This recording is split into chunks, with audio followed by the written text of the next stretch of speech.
거룩하신 하나님, 오늘 우리 가운데 하나님의 영을 부어주시고 하나님의 사랑으로 충만한 시간 되게 하옵소서. 예수 그리스도의 이름으로 기도하옵나이다. 아멘. 오늘 요한일서 5장 1절에서 12절의 말씀은 하나님의 아들에 관한 완전한 증언이라는 제목의 말씀입니다.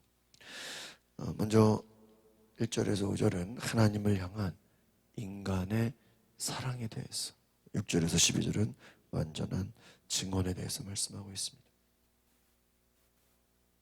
하나님의 사랑은 하나님이 먼저 우리를 사랑하셨다. 예수 그리스도의 사랑은 하나님이 자신을 희생해서 그 아들 독생자를 보내주신 그런 은혜의 사랑인 것이죠. 그래서 하나님을 사랑하는 자는 서로 사랑해라 하는 것입니다.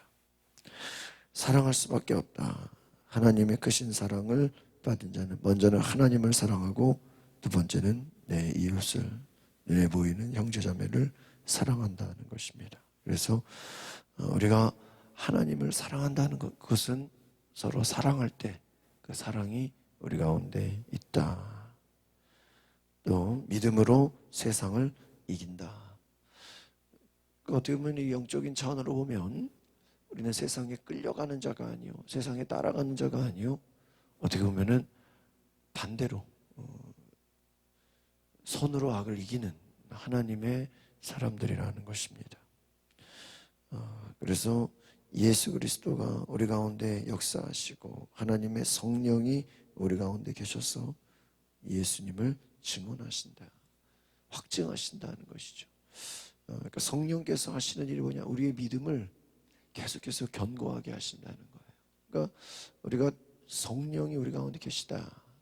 이것이 무엇입니까? 우리 안에서 예수를 증거하게 한다. 성령 안에 있다는 게 무엇입니까? 그분이, 예수님이 우리 안에 역사하신다는 것이죠. 오늘 1절 말씀 같이 보겠습니다. 시작. 누구든지 예수가 그리스도이심을 믿는 사람은 하나님에게서 난 사람입니다. 낳으신 이를 사랑하는 사람은 누구나 그분에게서 나신 분도 사랑합니다. 참 요한복음은 요한일서 같이 이렇게 복음적, 예수가 그리스도다. 요한복음에 그렇게 나와 있죠. 이 복음서의 목적이 무엇인가? 그것은 예수가 하나님의 아들 그리스도이심을 알게 하려는 것이다. 예수님이 행한 기적을 다 적으려고 한다면 이 땅에 쌓아둘 곳이 없다. 얼마나 예수님이 기적과 행한 일이 많으신지 우리 복음서에 나와 있는 건 그 일부라는 것이. 이 복음서가 쓰여진 것은 무엇입니까? 예수가 그리스도다. 같은 맥락에서 요한일서도 마찬가지로 예수는 그리스도다. 그리스도가 왕이고 제사장이고 선지자, 하나님의 메시아다. 하나님의 바로 뭐예요? 우리에게 주신 하나님의 아들이다. 구원자다는 거예요. 메시아라는. 그래서 예수를 믿는 것, 그것은 하나님에게서 난 것이다. 하나님을 사랑하는 것이 뭐예요? 예수를 사랑하는 거예요. 결국은 이 요한의 마음은 무엇입니까? 어떤 수를 써서라도 예수를 증거하는 거예요. 예수를 믿는 것이 하나님을 믿는 것이고, 예수님을 사랑하는 것이 하나님을 사랑하는. 예수님께서 말씀하신 것처럼 나를 본 자는 아버지를 보았거늘 내 양은 내 음성을 듣는다. 우리가 주님을 믿고 예수 그리스도를 사랑하시기 바랍니다. 2절 보겠습니다. 2절 3절. 우리가 하나님을 사랑하고 그분의 계명을 지키며 이것으로 하나님의 자녀를 사랑하는 것을 압니다. 하나님을 사랑한다는 것은 바로 그분의 계명을 지키는 것입니다. 그분의 계명은 부담스러운 것이 아닙니다. 여러분, 우리가 하나님 말씀을 지키는 게 쉽지 않잖아요. 굉장히 어렵잖아요. 그런데 왜 부담스럽지 않다고 했을까요? 그것은요, 사랑이 먼저이기 때문에, 사랑하기 때문에. 여러분, 우리가 어떤 전도를 의무감으로 한다. 물론 전도해야죠. 그러나 여러분, 하나님이 원하시는 것은 그 영혼을 사랑하는 게 먼저라는 거예요. 우리가 예배하고 기도하는 것도 마찬가지, 하나님 말씀에 순종하는 것도 마찬가지. 하나님을 사랑하는가? 하나님을 사랑한다는 것은 그 계명을 여러분, 우리가 어떤 사람을 좋아하고 사랑하면 어때요? 그들의 말을 지키지 않습니까? 그 많은 광고 업계에서 유명한 연예인들이나 운동선수나 그들을 뭐 수억 원을 써가면서 광고를 하는 건 왜 그러죠? 사람은 내가 그 사람을 좋아하면 그 사람이 사용하는 물건 그걸 내가 쓰고 싶다. 그 광고 효과죠.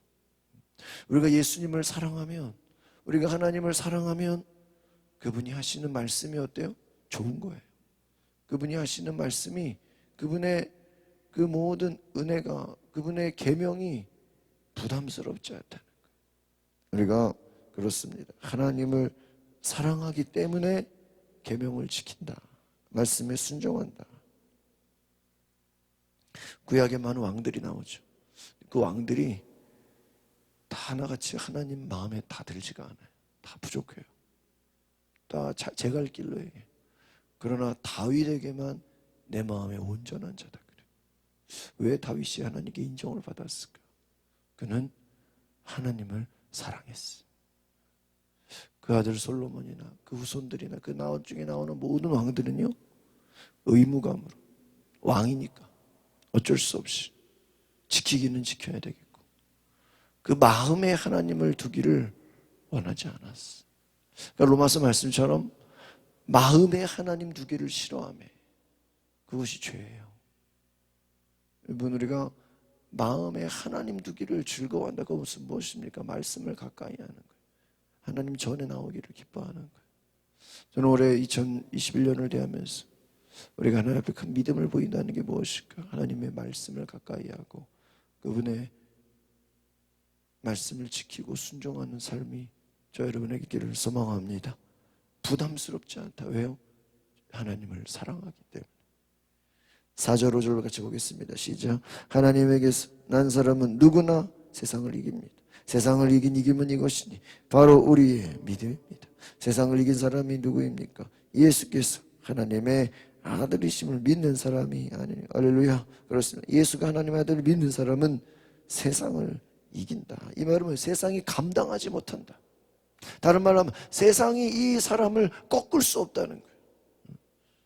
여러분, 사도 바울 하나를 로마에서 어떻게 할 수가 없었어. 예수님의 제자들이 정말 그들이 사랑을 가지고 복음을 전하는 걸 그 당시 어떤 핍박과 고난이 막을 수 없었어요. 이것은 세상이 이길 수 없다. 여러분, 이것이 참 믿음인 줄 믿습니다. 6절 7절 보겠습니다. 8절까지. 그분은 물과 피로 오신 분 곧 예수 그리스도이십니다. 그분은 물로만 오신 것이 아니라 물과 피로 오셨습니다. 이것을 증언하시는 이는 성령이십니다. 성령은 진리이십니다. 증언하는 이가 셋인데 성령과 물과 피입니다. 이 셋이 서로 일치합니다. 할렐루야. 그렇습니다. 물과 피로 오셨다. 예수 그리스도.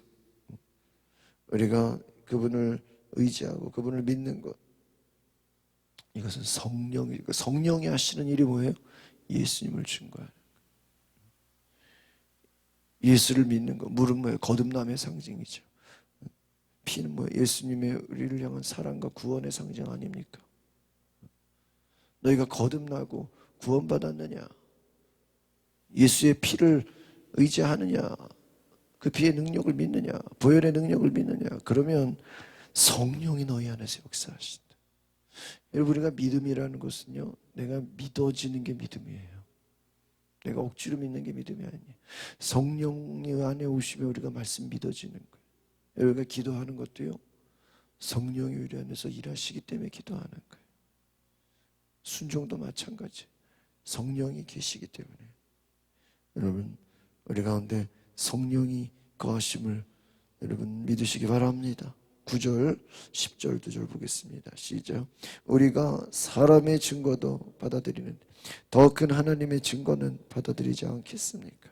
하나님의 증거는 이것이니 곧 하나님께서 자기 아들에 관해 이미 증언하신 것입니다.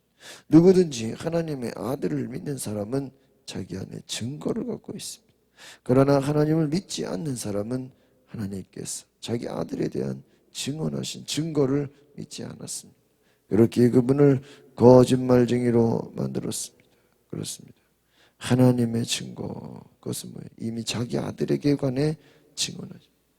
그 아들 예수 그리스도에 관해서 말씀하셨다는, 예수를 믿는 사람은 증거를 갖고 있다. 하나님을 믿지 않는 사람은 그 예수에 대해서 증거를 믿지 않는다. 그렇습니다. 여러분, 믿음이라는 것이, 우리가 이 믿음은 살아있는 어떤 실체와 같다 그래요. 믿음은 보이지 않는 것들의 증거라 그러죠.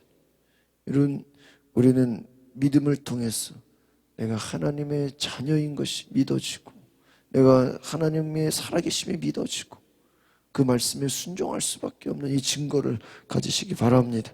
증거가 무엇이냐? 11절 12절입니다. 시작. 또한 그 증거는 바로 이것입니다. 하나님께서 우리에게 영원한 생명을 주셨다는 것과 이 생명이 하나님의 아들 안에 있다는 것입니다.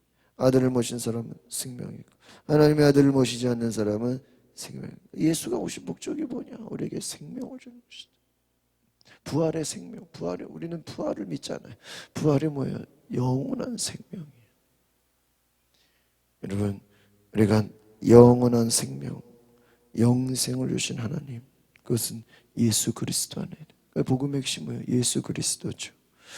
예수 그리스도를 모신 자, 그를 믿는 자, 그 말씀에 순종하고 그를 사랑하는 자에게 생명이 있다. 다른 말로 하면 죽음이 두렵지 않다는 거예요.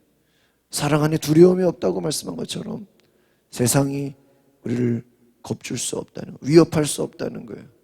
우리 육체를 학대할 수는 있어도, 핍박할 수는 있어도 예수가 주신 그 영원한 생명을 악한 마귀가 빼앗아갈 수 없고, 세상이 빼앗아갈 수 없고, 그 누가 하나님의 사랑에서 우리를 끊을 수 없다. 이 영원한 생명을 믿고 지키고 순종하며 그 증거를 갖고 확실히 나아가는 사랑하는 주의 백성 되시기를 바랍니다. 기도하겠습니다. 거룩하신 주님, 하나님의 아들 예수 그리스도를 우리가 하나님의 아들로, 그리스도 메시아로 영원한 생명으로 주신 것을 믿습니다.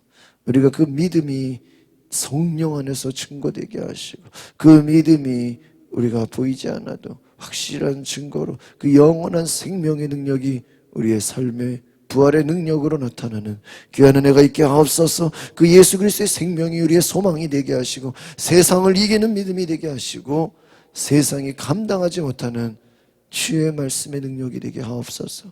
그 말씀을 지키는 것이 부담이 아니라 주님을 사랑하기 때문에 기도할 수밖에 없고 예배할 수밖에 없는 주님의 귀한 백성 되게 하옵소서. 예수 그리스도 이름으로 기도하옵나이다. 아멘. 우리 시간에